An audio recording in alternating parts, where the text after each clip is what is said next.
Bien, donc nouveau chapitre, construction et transformation de figure. Donc symétrie axiale, j'ai commencé le point B' en posant mon équerre tout simplement contre l'axe. J'ai construit des pointillés que j'ai prolongés et j'ai mis la même longueur de chaque côté. Cette méthode s'apprend en sixième ainsi que celle du compas. Alors, je pique le point A, je trace 2 arcs de cercle sur l'axe. Je ne bouge pas l'écartement de mon compas et je repique pile ici, de l'autre côté, pile ici, de l'autre côté et je me retrouve avec l'emplacement du point A'. Donc voilà pour la construction au compas qui est beaucoup plus précise bien évidemment que l'équerre. On passe à la symétrie centrale. Donc j'ai déjà construit le point A'. J'ai construit les pointillés en passant par O, même mesure, même mesure. J'ai commencé à remplir les pointillés en passant par D. Par contre, si vous le voulez, pour mettre exactement la même mesure, vous pouvez piquer en haut et aller jusqu'à D. Voilà. Et ensuite, de l'autre côté, vous obtiendrez sans aucun problème le point D'. Alors, pour ce qui est du quadrillage, c'est pas la même histoire. Donc, vous avez une figure ici numéro 1, un centre de symétrie. Le point O, c'est souvent le point O, mais ça peut changer, bien sûr. Et j'ai écrit à côté, on trace en pointillé un chemin entre le point choisi et O. Ça veut dire quoi? Ça veut dire que si vous nommez votre figure A, B, C, D, il va falloir choisir un chemin, par exemple, un vers le bas, 2 vers la gauche. Et vous refaites exactement le même. 1 vers le bas, 2 vers la gauche. Et vous obtiendrez le point A'.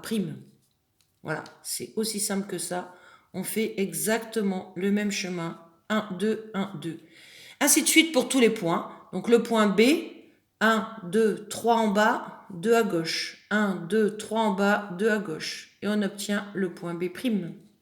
Le point C ici, 1, 2, 3 en bas. 1, 2, 3, 4, 5, 6 à gauche. 1, 2, 3 en bas. 1, 2, 3, 4, 5, 6 à gauche. On arrive ici pour le point C'. Et le point D, 1, 1, 2, 3, 4. 1, 1, 2, 3, 4. Et on obtient le point D'. Ensuite, vous prenez votre règle. Vous m'en voulez pas, je le fais à la main vite fait. Voilà, et ça vous fait ça. Alors, certains élèves, plus doués que d'autres, ne vont pas avoir besoin de faire A', B', C', D'. Peut-être qu'ils vont faire juste A'. Ils vont imaginer cette figure qui fait un demi-tour et qui tourne son petit pic ici, là, par ici. Et ils vont arriver, comme des grands, à redessiner cette figure-là aux mêmes dimensions qui a fait un demi-tour.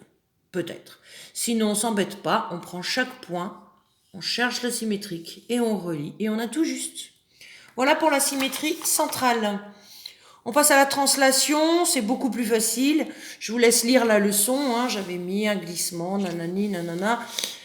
Comme exemple 5, page 191 de la question 2, nous avons comme une tulipe, une fleur, on va dire. Et voilà la flèche qu'on appellera au lycée un vecteur.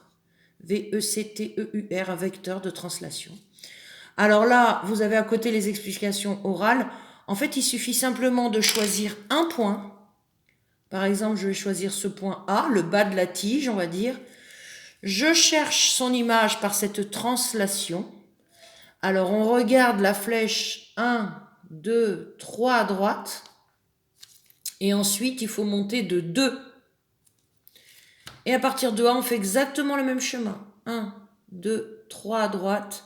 1, 2, et on arrive ici.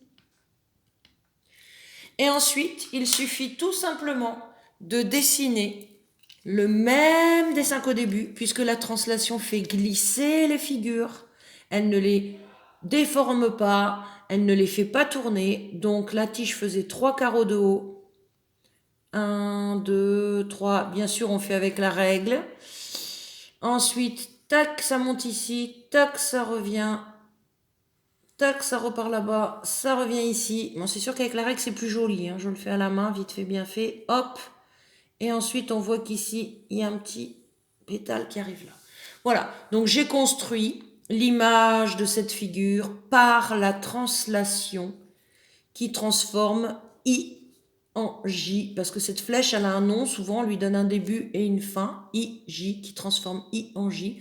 Dans cet exercice, elle n'avait pas de nom, elle était juste dessinée, donc on voit bien que la fleur a subi un glissement.